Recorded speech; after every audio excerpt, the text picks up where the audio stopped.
nowadays. It's Borderline with Ireti Bakare-Yusuf.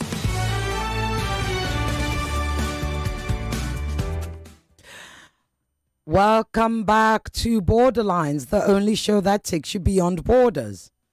Where have you been all this week? Yes, this whole week. World leaders were in Davos, in Switzerland. Yes, they called it the World Economic Forum. Indeed, it was possibly, I don't know, my guest will know better, perhaps the most dramatic, the single most dramatic Davos, which is often called a very boring talk shop where world leaders pat themselves on the back and say, yes, we'll do this next year. We did this well. But thanks to Donald Trump, this year, it was theater, and more theater. And guess who got the brunt of it the most? Europe. Which is why I have our favorite Greek. I can call you our favorite Greek, can't I, Yanis? Yanis Varoufakis, who always tells it as it is. Yanis, welcome back to Borderlines. It's very good to be back at Borderlines, and I'm very pleased that I'm your favorite Greek. I don't know how many Greeks you have on your show, but it's always good to be the number one amongst them. Yes, indeed. No, I'll tell you what. When I went to school, back in school, I had one of my best friends was Greek Cypriot. So there you go. Right. Yeah. There you are. Anyway, but okay. So it's interesting, actually. I didn't put it on the system.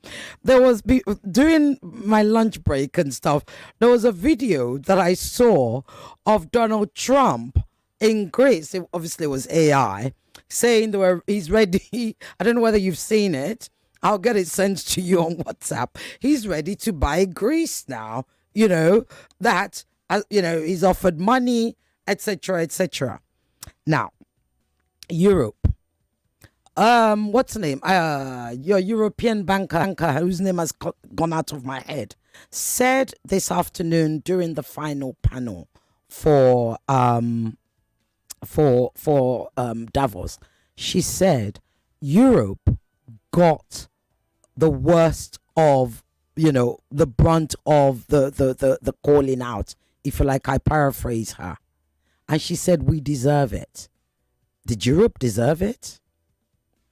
Oh, most certainly. But I'm not sure that my reasons why I think that Europe deserves it is the same reasons as hers. And I think you're referring to Christine Lagarde.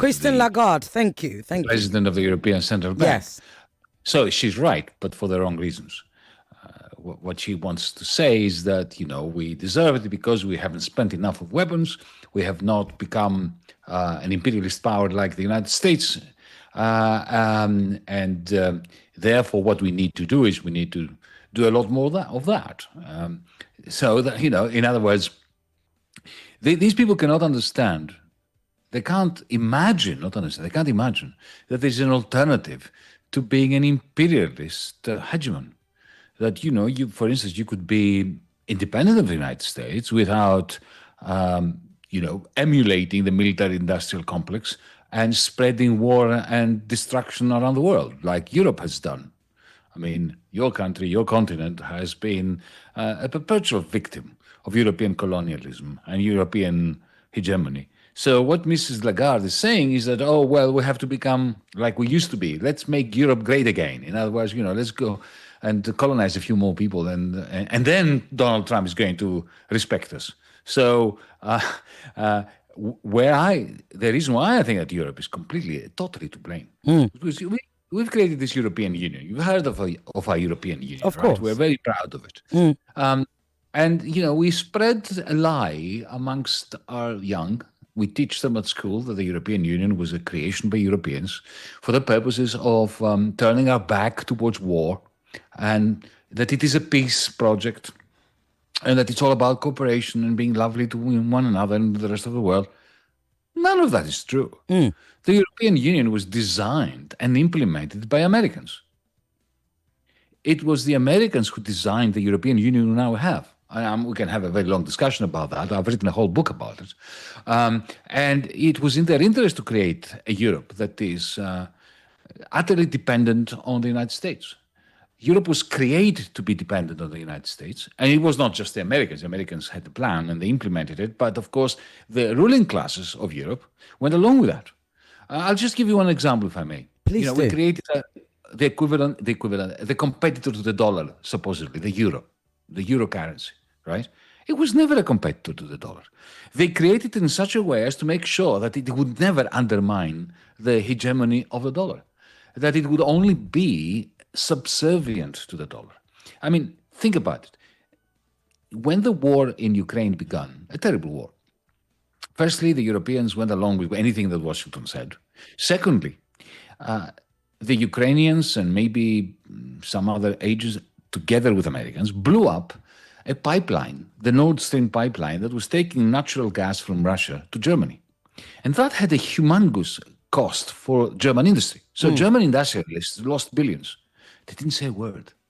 They knew that it was the Americans, together with the Ukrainians and maybe the Poles, that blew it up. But they said not a word. Why? Because, let's face it, German industrialists sell most of their stuff to the United States. They receive dollars that are just printed because the United States is bankrupt, as we know, right? But they print the dollar. So if you print the dollar, you are fine.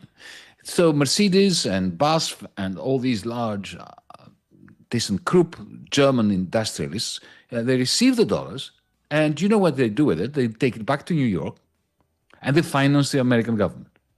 So the reason why the American government can have troops, Army, Navy, Air Force, all over the world is because the Europeans and the Japanese, and recently the Chinese too, they have been taking their profits in dollars and they've been taking to the United States to invest in American bonds, effectively to give the money to Trump now.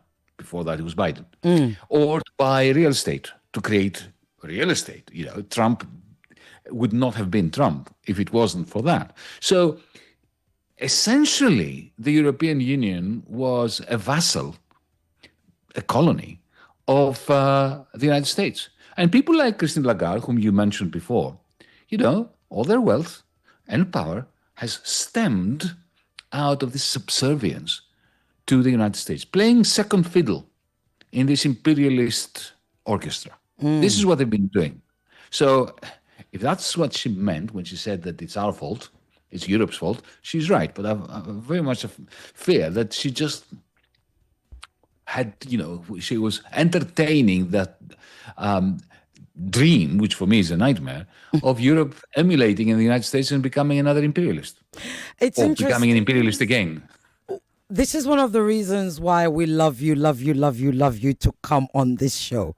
Because here's what you've done. You've just totally shattered anything, any respect, any notion, any belief or supposed knowledge that people thought they had of Europe.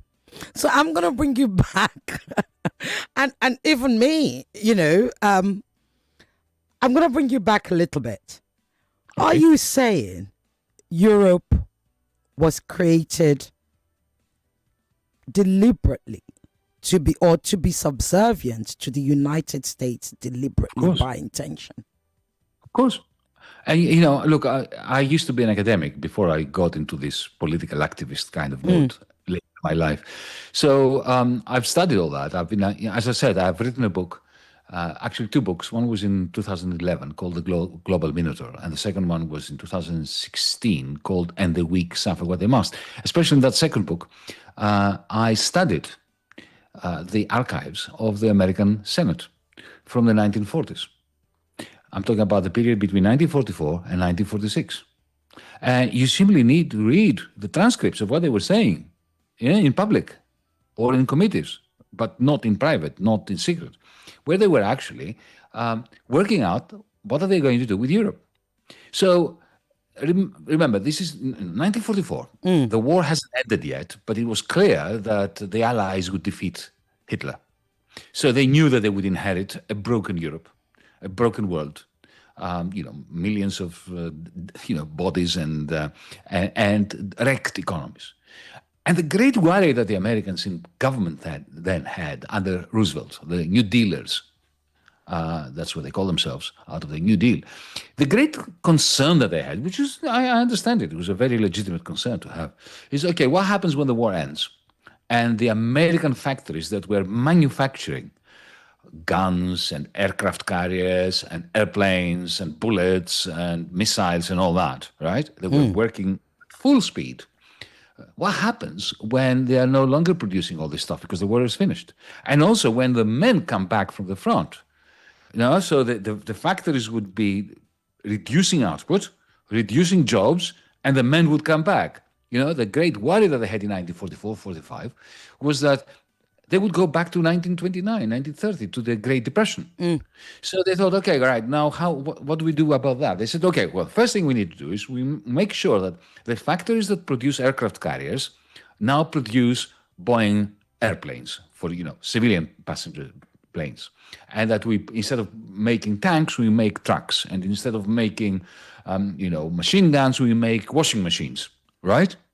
But then the worry that I had was that our factories, because during the war they became so productive, they will be producing so many washing machines that the Americans wouldn't know what to do with them. So we have to sell them to the Europeans. That's the first thing they said. Okay. And then they said, but the Europeans have no money. So they said, okay, we'll give them money. We will give them dollars so they can buy our exports.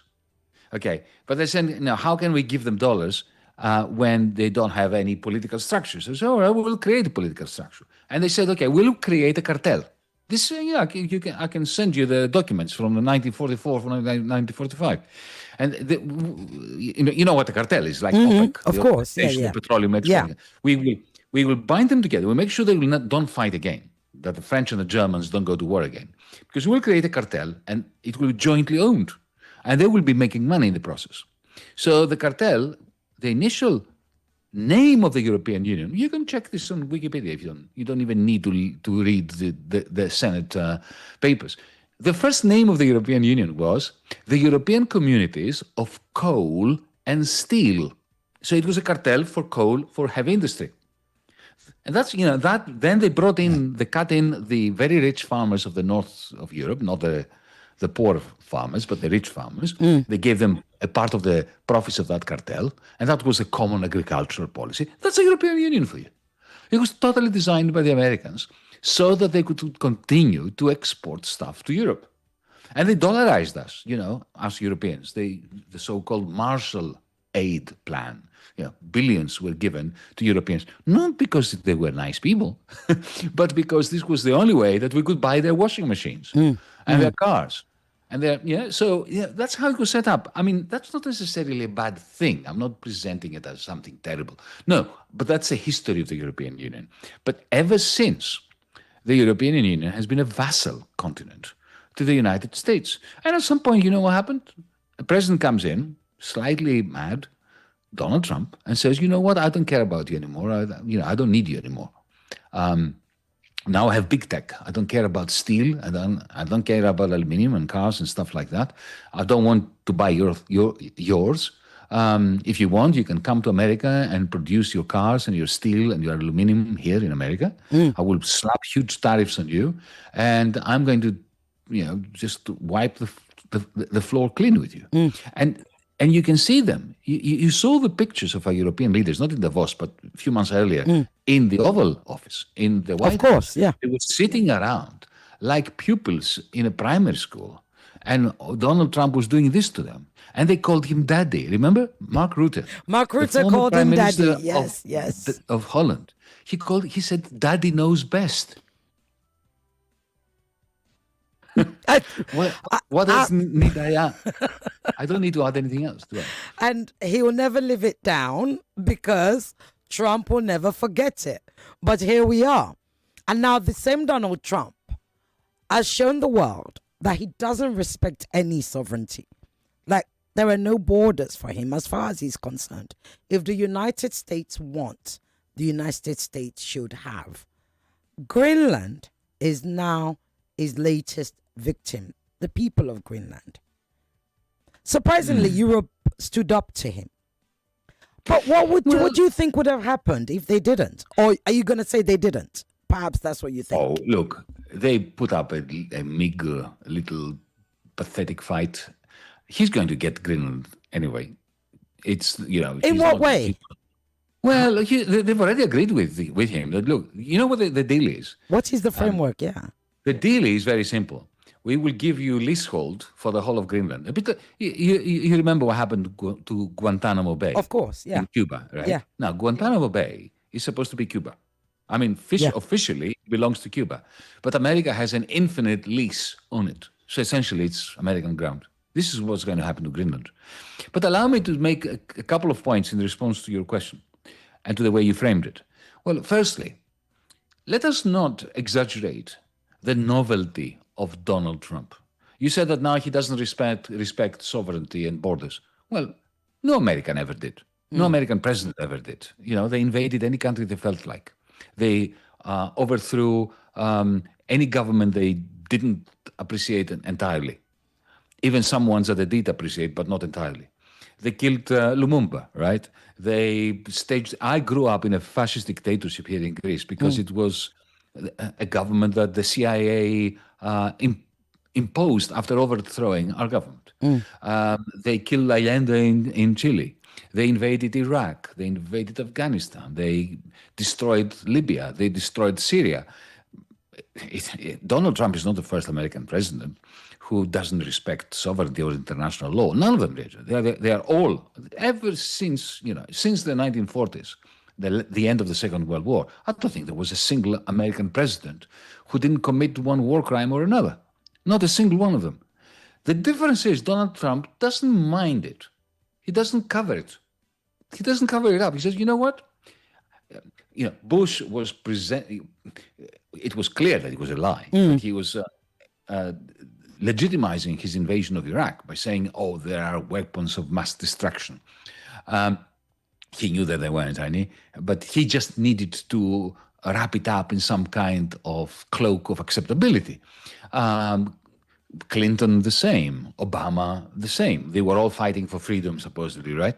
When they were simply taking whichever parts, bits of real estate around the world that they wanted. Donald Trump doesn't, at least he's refreshing in that sense. Now, regarding Greenland, you talked about the poor Greenlanders, and the way in which supposedly Europe is protecting them. Well, I'm afraid that I don't share that view. Remember, Greenland is a colony of Denmark. Denmark's only claim to Greenland is that 500 years ago, it landed troops on Greenland and effectively, took over the land and treated the native population like vermin.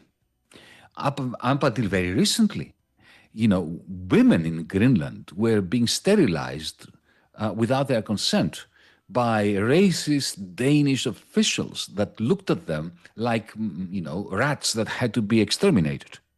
So, what right does Denmark have to Greenland? I'm not saying that Trump has a right to Greenland. I'm all in favor of Greenlanders. But, for the Danes now to present themselves as the epitome of human rights and freedom and anti-colonial feeling, that's a bit rich, isn't it?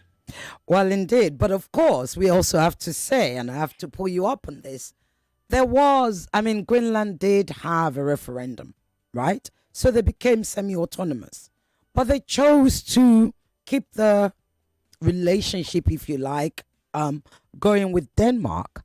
In this case, this is a foreign country saying, we must own you.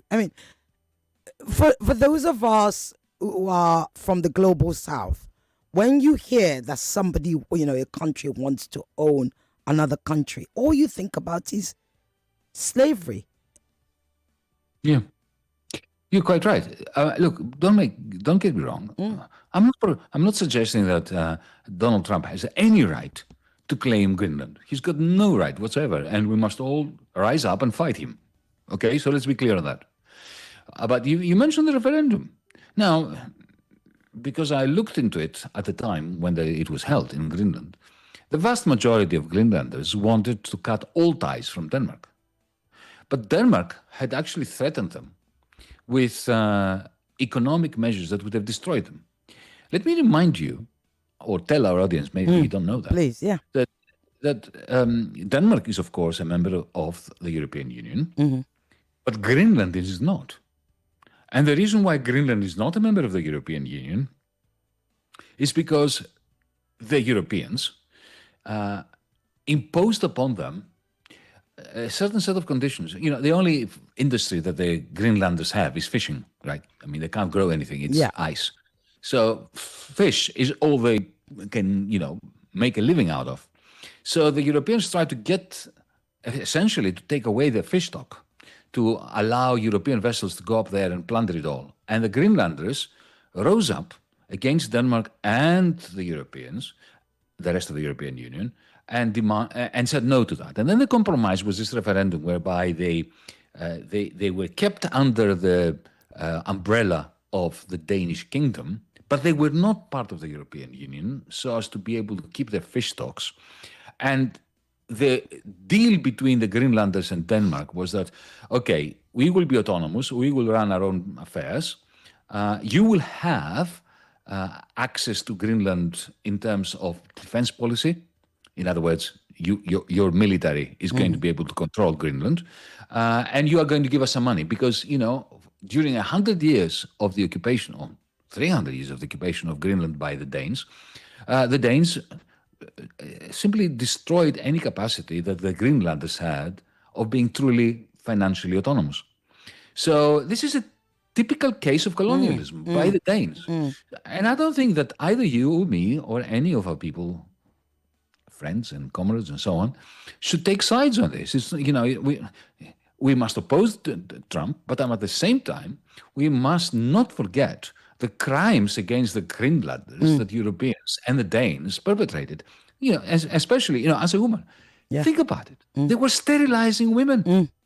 I mean, have you seen that documentary? I saw it a few years ago before Trump said anything about Greenland. And I was just absolutely appalled by the abuse of women by Danish doctors who were actually lying to them. Yeah. They were telling them that they were inoculating them and their kids and so on. And they were implanting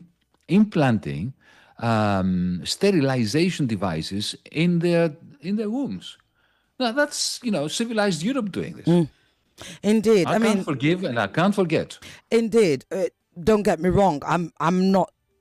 I've actually said the one thing that Donald Trump's demand to take Greenland will teach Europe is now they know how the Palestinians felt. Is the Greenlandic people whom we should feel sorry for because they don't seem, they seem to be a pawn in this in this fight of so-called allies, and that's really my focus.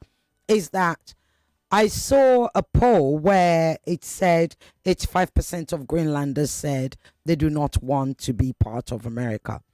Indeed, the interviews that I've seen with Greenlanders, I did see one of them cry. I think it was like the equivalent of a mayor or something, a local leader. And he was crying. They are petrified. They are terrified. And they do not want to be part of that place. And that's me putting it nicely. One of the ladies said, we do not want to look like Kim Kardashian. Thank goodness. So it's the Greenlanders, and this is it. Who's going to defend them if they don't depend? The only people they've got to defend them is Denmark and indeed perhaps EU. But now you're saying there's been a framework and it will be a leasehold. That's what it will be, and that's what Rutte said. The daddy man, the man who calls the Donald daddy, came out and said that we agreed on a long leasehold, and Donald, who was standing next to him, he said a very, very long one. You know what that means, right? Guantanamo, an infinite one. So we must defend the Greenlanders. I don't feel that NATO or the Danish government is going to defend them. What they want to do is save face. They want to, you know So what this Rutte is about ego and vanity yeah, for Europe. exactly. Yeah. That's right. So what Rutte and the Danes have told the Donald, I call him the Donald. Yeah, the Donald. Yeah, is look, we will give you what you want, but we're not going to admit that we have given you what you want. So let's just cut a deal. And he said, okay, fine, because he's this kind of real estate agent. If I have it, I don't care whether we say that I have it or whether I actually have it without actually saying it. Yeah, this is what he said. So isn't it telling that in the negotiations, firstly, the negotiations didn't involve any Greenlanders. The Greenlanders have no voice. It's a bit like the Palestinians. You made the comparison. I think it's a very valid one. They're having this board of peace talk now about Gaza and so on. No Palestinians are allowed to have an opinion about their future.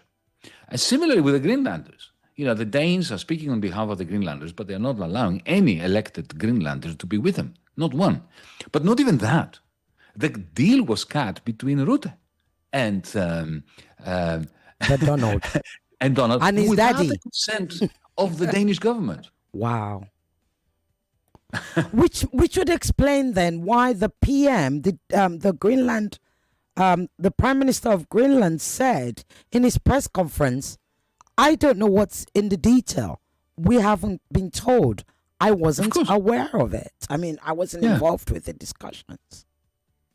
The whole notion that kept us, all progressive people, in Africa, Europe, in Asia, wherever, in the Americas, sort of warm and fuzzy since 1945. The only notion that is worth living for, apart from freedom and beauty and all that, is the notion of self-determination. Yeah? This is the opposite of colonialism. Absolutely, yeah. And self-determination has been denied the people of Greenland in exactly the same way that has been denied the people of Palestine. Now we have Trump's Board of Peace. $1 billion to be a member. Can it, I mean, even though, I don't think we should pretend that we didn't know most of what was presented to us was a lie. I would be insulting you to ask you to make a comment on that. But what I will ask of you though is, can that board ever have legitimacy? In any way the world reshapes or shapes in the future? Well, I think you're better placed to answer this question because you come from Africa. Africa was taken over by corporations before states, like India, like Indonesia. The first colonial movement was not so much by government; it was by corporations. The East India Company, both the Dutch and the British, the Congo. Initially it was the King of Belgium that took over the Congo personally. Not even through Belgium, right? So this idea that you form a coalition of businessmen who are ruthless colonizers, they chip in, they put some money in, and then they send the ships and the mercenaries, and they take over the land of a native population, and then they, terrorize the native population, and then they select some of the natives to be their stooges. That's been going on now for 600 years. Of course. 500 years. So he's bringing it back. I mean, Nigeria was a business plan. It's not new. Yeah. This is not new. Yes. So did the British Empire ever have any legitimacy? Did the French Empire have did the Germans in Namibia have any legitimacy? They had, the power that stemmed or flowed out of our guns. And that's what, Trump is doing. And he doesn't care whether you think or I think that it is legitimate. What he cares about is that, he is a sanction. I mean, when I first heard about the Board of Peace, I thought, my God, this is almost comical. Because what he's saying is that he's creating a private company, like the East India Company, which is going to be his, personally. He will be CEO for life, right? Not elected, appointed by himself. and that his companies will annex Gaza.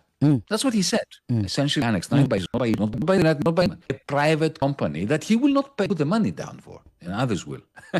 So I thought, my God, the audacity of that man. And who is it that gave mercy for that? Speaking of legitimacy, it was of Britain, of France, of Germany, of Italy, of Australia, of Canada, and the Security Council of the United Nations that approved the Board of Peace for Gaza. Now, these idiots, the French President, the even greater fool that is running supposedly 10 Downing Street in London, Keir Starmer. These people thought, okay, well, it's the Gazans. These are brown people. Who gives a damn about them? Let him have the Board of Peace. What I didn't realize was that this Board of Peace is coming as well. They come out. Indeed, even so that is up and come on, Putin said, show you there, you've got some of our money in the United States. You know that 1 billion, minus it from there, then use the rest for Ukraine. You just couldn't make it up at all. But if, let's just say, I don't have any intention of attacking you, I just want to keep Ukraine, right? And then, the vision of just I only care about business, would have happened. There's this matter in Europe that if he ever dared to send troops to take Greenland, that one paper bag, they are not going to be able to. They would accept it. They would cuff and puff and crossfade, and then they would just Europe is like no way. But speaking more generally about NATO, I'll share a memory with you. A conversation I had. It was a long time ago. It was in 2011. Or maybe 12, thereabouts. I used to live in the United States then, of all places, Texas, where I taught at the University of Austin, of the University of Texas in Austin. And I met, over dinner, a general of the American Army, who was until a few weeks before that, he was the so he had dog who is second in command of NATO troops in Belgium. So this was this gentleman. And I said, we need NATO in Europe. And Bob said, you don't, we do.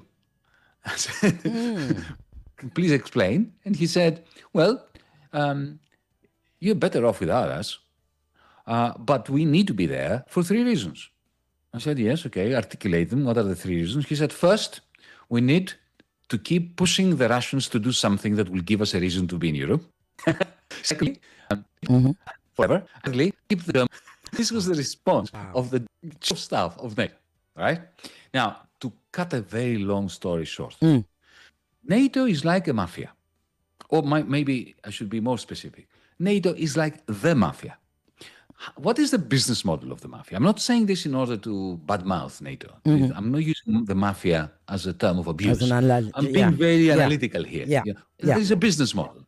The mafia, any mafia, operates on the basis of creating fear to sell you protection. That's what the mafia does. Yeah. Well, that's NATO for you.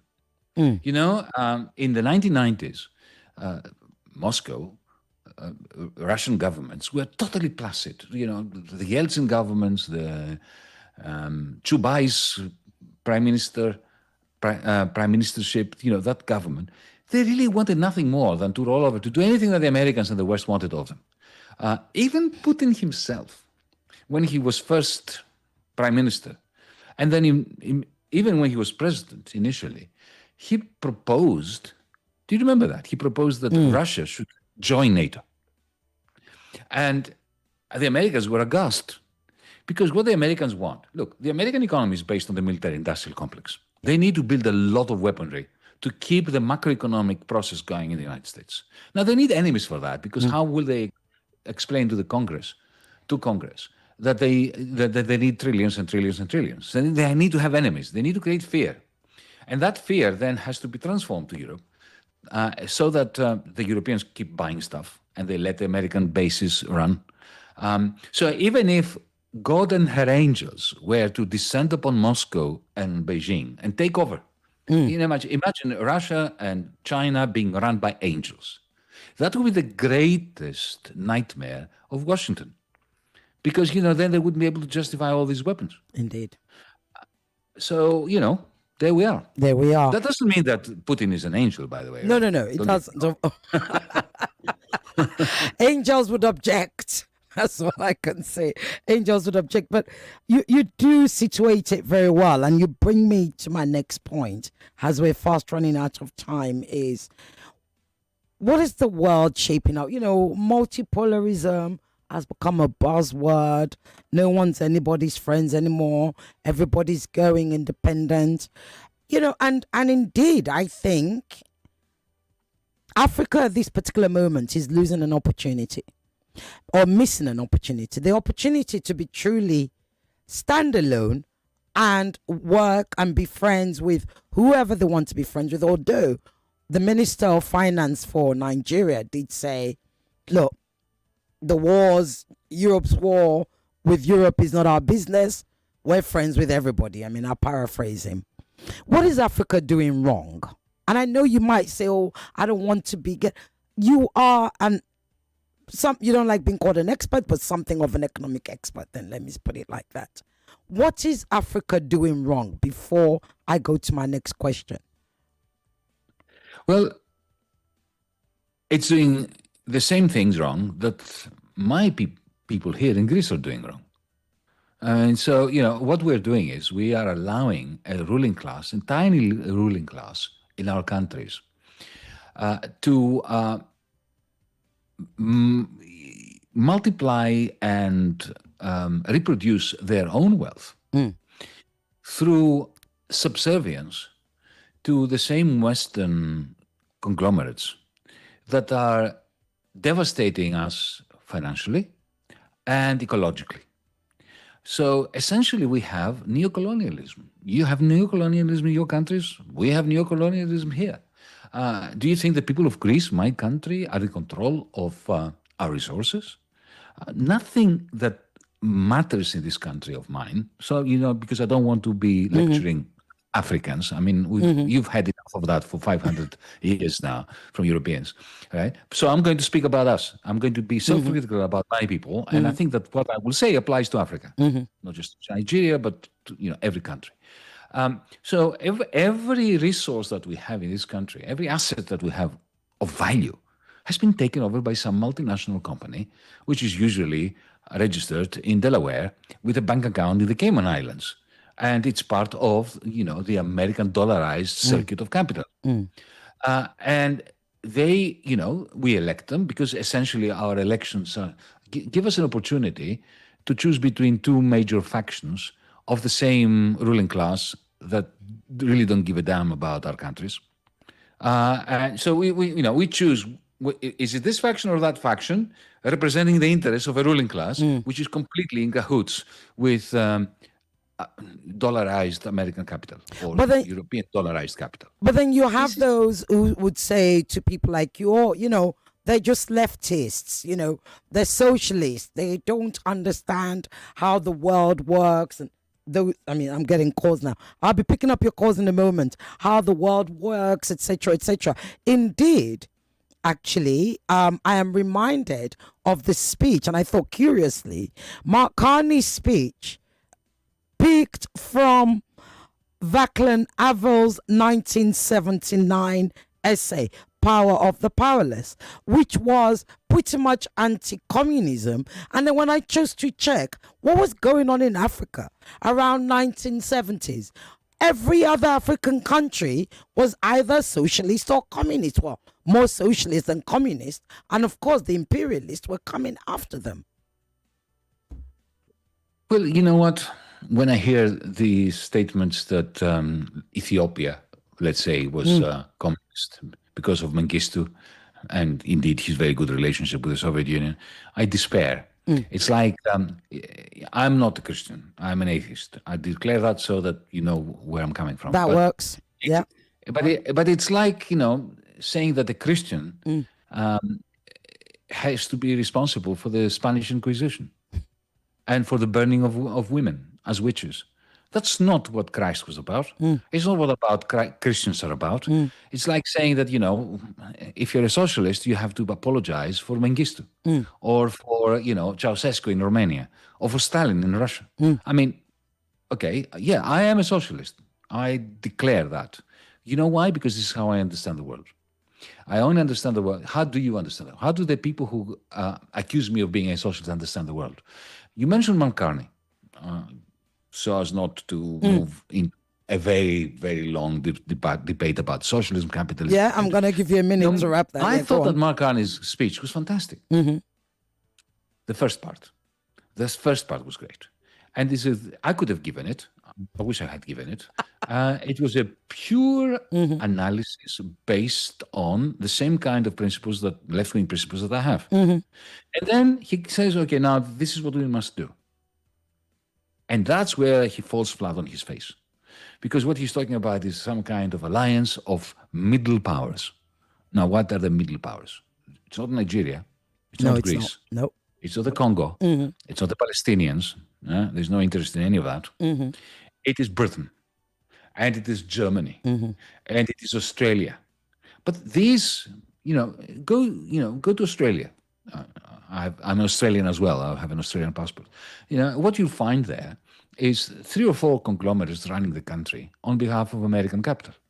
So exactly what kind of alliance are you going to have, Mr. Carney, with Australia when Australia is being run by the people that you are speaking against? Yeah, indeed. Same in Britain. I mean, they have sold everything to American conglomerates. So how do we free ourselves of Cadbury's, the great Cadbury's chocolates that we grew up with, they're American. Yeah. And Americans make the worst chocolates, but now they're American. Exactly. British Cadbury chocolates now are incredible as a result of having sold them to the United States. So, people say to me, so why are you a lefty? Well, I'm a lefty because if humanity is going to have a chance, we need to find solidarity and alliances, build alliances amongst the people who are actually doing the work, not the people who are usurping the products and the wealth produced by the many. Okay, I'm going to answer the calls now, but I want you to hold this question in mind. Every African or global South leader, including Venezuela, which we didn't get to talk about, who has tried to free themselves of the dollar, gets taken down, so to speak. How do we become free of that dollarized, noose around the neck of everybody, especially if socialism is where we find a balance to actually close the wealth gap that's constantly being made larger by the likes of Donald Trump and indeed Mr. Capitalist that's so popular, Mark Carney of Canada. But let me answer this call. Hold that in mind. Let me answer this call. Hello, I know you've been calling. Hello, good evening. Good evening, Titilope. Very quickly. I am laughing here. I love your guest. First of all, let him confirm to me. Last week he had a problem with his country. Yes. Concerning his political ideology. Yes. And again, there was allegation of him being involved in narcotics. I want him to tell his experience on that. That's number one. If we have the time, yes. Yes, and number two, McCartney has just been hypocritical. Just 2 weeks ago, he ratified, celebrated CJP as a more predictable partner because of the problems Donald Trump has given them. CJP is just a communist, socialist, and what have you. Now, my question is this. The European problems now, I am happy Donald Trump is doing this to them. That is why they degraded Africa. You need to hurry up. They just sort of things to us here. And now, reparations, they are not doing anything. Look at what happened in Australia, Commonwealth somehow, when the woman senator accused the king, you are not my king, you are not this and that. The politics, everybody is crying. So the balance is that they need to stand up like the Ukrainian president said yesterday to protect themselves. And I like what Donald Trump is doing to them, just like what DJ Vance said last week. The Europeans are just like freeload, parasites. Let them get up and do themselves better. Thank you. Okay, there you go. I did want to ask you about that insane arrest in Greece, but hold on to that. Let me just answer this quickly. Hello. Turn off your radio. Yes. Good evening. Turn off your radio, please. Yes, I can hear you. Good evening. Very quickly. Evening. Yes. This is Badamasi from Surulere. Go ahead. Yes. My question is that Yanis is a Greek and he says he's a socialist. Is Greece practicing socialism now or mixed economy? Okay. Incidentally, he's not in government anymore, but I'll ask him. There you go. I only lasted 6 months in government. Only lasted 6 months. And you know why I only lasted 6 months? Why? Because I was saying no to predatory loans. And they wanted to give us money to pretend During to during the crisis, financial crisis, yeah. But let me answer your original question, which I think is really very important. How do we find the space in order to implement developmental policies which are benefiting the many, the majority in our countries, in Nigeria, in Greece, in wherever? When we are surrounded by a huge ocean of dollarized capital. Well, to begin with, even though, it's clear that I'm a socialist and I believe the social transformation and so on, I believe that you should be able to have a plan for what you do tomorrow morning before you bring about socialism. So let me give you an example. Every country, Nigeria is one of them. I mean, there's a lot of money in Nigeria, right? The problem is that it is not being invested into the productive activities that would generate the wealth that can be shared. It usually is going into predatory things like, the oil curse in your country. In my country now, it's all going into real estate and tourism that the people will never benefit at all from. All that happens is rents are going up and people can't afford to live. So the important thing is to create circumstances in the short run, before you talk about socialism, for turning that liquidity into a torrent of cash that goes into the development of the things that society needs, like green energy, clean energy, like education, like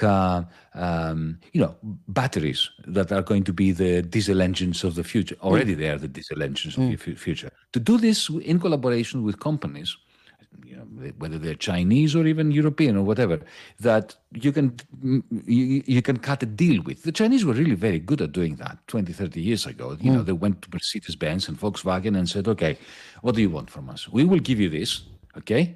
But you will come in here and you will keep 80% of your profits in the country and you're going to reinvest it. And we are going to intervene between you and workers so that the workers get a wage which is, above what you would have given them, and that will be growing steadily. So there are things you can do today in order to channel existing money into a common good. Okay. And use the capitalists' propensity to make money. Okay. So, but you have to allow to use your government in order to cut deals with them collectively, not to allow them to divide and rule over you. Okay. There's a social contract that I want to talk to you about. Gosh, we've only got, 3 minutes left. They're going to scream at me.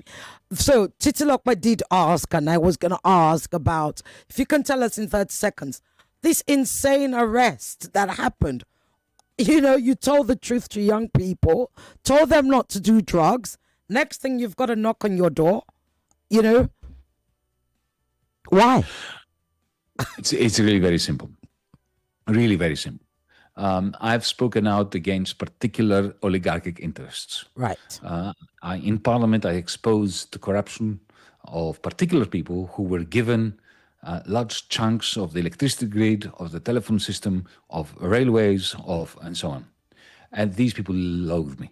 And I love their hatred, because if they liked me, I would have been in trouble emotionally. They control the media. And they are determined to keep me out of government, to keep me out of the mainstream of politics. So they never miss a chance to demonize me, to find ways of portraying me as unserious, as a problem, and so on. And now they're weaponizing the legal system. What I did was I was talking to a bunch of young kids in a theater. They're all ravers, and they all use, of course. We know what happens in rave parties and so on. And they asked me a question, and they said, "Mr. Varoufakis, have you ever used drugs?" And I wasn't going to do it Clinton and say, I smoked, but I didn't inhale. Remember Clinton? Yeah. So I said, yeah, I did. I remember 36 years ago, I had an ecstasy pill. It was great. For a whole night, I was dancing like a madman. And then I had a migraine for a week, and I didn't take any more. And I said to them, look, I'm not going to lecture you. All I'm going to say is one thing. beware of addiction, because addiction is the Satan. That's what they said. Correct. Right? So the government, the governing party, they Gosh, took we this have less than 1 minute left. Yeah. and they put it all out there, and then the Minister of Health instructed the prosecutor to prosecute me. Insane. So it's a bit like, my friend Julian Assange. They want to get you for one thing and they hit you for another, which is completely made up. But, I wear this as a medal of honor. Indeed, I can imagine. I did want to talk to you about democracy versus communism, but unfortunately, we don't have that time. Next time, because you're going to get a letter very, very soon, another invitation to come back on this show. The lines are crazy and I couldn't answer anything. Yanis, our very, very favorite Greek. Well, I was going to call you Nigerian Greek, but I'll say, almost Nigerian Greek because you tell it as it is. If you can say that I'm an honorary Nigerian. Honorary Nigerian. There you go. Not a Nigerian Greek. Honorary Nigerian. Honorary Nigerian. Yes, indeed you are. Thank you so much for always enlightening us. Thank you. Very nice to talk to you. Thank you. You too. Bye-bye. Banking and the team committed to helping you grow. At Moneyfield, we provide a full range of financial solutions to support individuals, SMEs, and growing businesses. Our services include savings and investment products, personal and 99.3 Nigeria Info. We are more than just radio. Subscribe to our YouTube channel at Nigeria Info FM. Check us out on Facebook at Nigeria Info 99.3. Follow us on Twitter at Nigeria Info FM and on Instagram at Nigeria Info FM Lagos for live updates as it happens. 99.3 Nigeria Info. Let's talk.